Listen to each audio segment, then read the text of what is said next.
Hi friends, welcome back to Ramesh Arusuvai kitchen. நாம் இன்றைக்கி இந்த வீடியோவில் என்ன பார்க்க போகிறோன்னா, ஒரு சூப்பரான குஸ்கா பிரியாணி எப்படி செய்கிறதுன்னு தான் பார்க்க போகிறோம். வீட்டில் காய்கறி, மட்டன், சிக்கன் எதுவுமே இல்லைனாலும் பரவாயில்ல, நம்ம இதை மட்டும் செஞ்சாலே ரொம்பவே சூப்பராக இருக்கும். வாங்க இதை எப்படி செய்யலான்னு பார்க்கலாம். இதுக்கு வந்து நான் ஒரு குக்கர் எடுத்திருக்கேன். அதில் வந்து 2 டீஸ்பூன் அளவுக்கு நெய் சேர்த்துக்கோங்க. அடுத்து வந்து ஒரு 2 டீஸ்பூன் அளவுக்கு கடலெண்ணெய் இல்லைனா வந்து நார்மல் ஆயில் சேர்த்துக்கோங்க.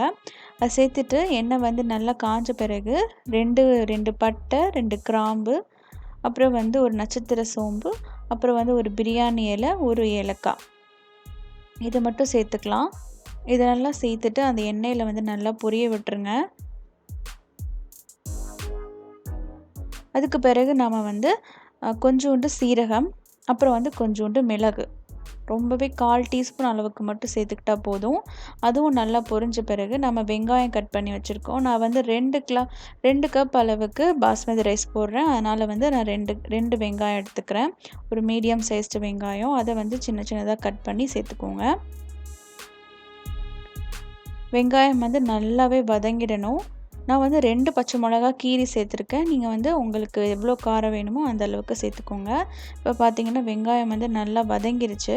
இப்போ வந்து இஞ்சி பூண்டு பேஸ்ட் வந்து 2 டீஸ்பூன் அளவுக்கு சேர்த்துக்கிறேன்.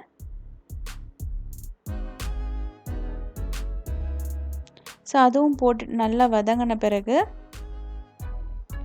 நல்லா வந்து அந்த பச்சை வாசனைலாம் போயிடணும். ஸோ அதனால் நல்லா வதக்கி விட்டுருங்க. இப்போ வந்து நான் தக்காளி, ஒரே ஒரு தக்காளி, நல்லா பழுத்த தக்காளி, அப்புறம் வந்து கொஞ்சோண்டு கொத்தமல்லி சேர்த்துருக்கேன். நீங்கள் புதினா தழை இருந்தால் அதுவும் சேர்த்துக்கோங்க. அதுதான் வந்து ஃப்ளேவர்ஃபுல்லாக இருக்கும். என்கிட்ட அன்றைக்கி இல்லை, அதனால் சேர்க்கலை. நீங்கள் புதினா தழை சேர்த்துக்கலாம்.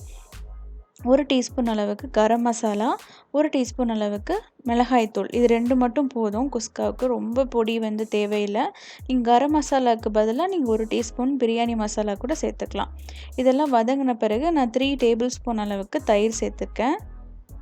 நல்லா வந்து தயிர் கட்டி இல்லாமல் தயிரை வந்து நல்லா வந்து மிக்ஸ் பண்ணிவிட்டு இந்த மசாலாவில் சேர்த்துக்கோங்க. நல்லா வந்து ஆயிலே நல்லா ஃப்ரை ஆகிடணும். இந்த மசாலா இந்த பச்சை வாசனைலாம் போகிற அளவுக்கு ஃப்ரை பண்ணிக்கோங்க. ஃப்ரை பண்ணிவிட்டு 2 கப் ரைஸ்னால் நான் வந்து 3/4 கப் வந்து தண்ணி ஊற்றிக்கலாம். சம்டைம்ஸ் வந்து 4 கப் கூட தேவைப்படும். ஆனால் இப்போ வந்து நம்ம வெறும் ரைஸ் போடுறதுனால 3/4 மட்டும் போதும்.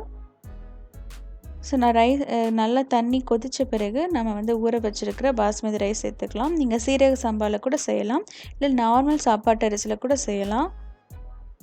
ஸோ இதை வந்து நல்லா தண்ணி கொதித்து விட்டு நல்லா 2 விசில் விட்டப்புறம் எடுத்து பார்த்திங்கன்னா இந்த மாதிரி சூப்பராக குஸ்கா ரெடி ஆகிடும். இந்த வீடியோ உங்களுக்கு பிடிச்சிருந்துச்சுன்னா என்னோடய சேனலை மறக்காமல் சப்ஸ்கிரைப் பண்ணிக்கோங்க. லைக் பண்ணுங்கள், கமெண்ட் பண்ணுங்கள், ஷேர் பண்ணுங்கள். தேங்க்யூ ஃபார் வாட்சிங்.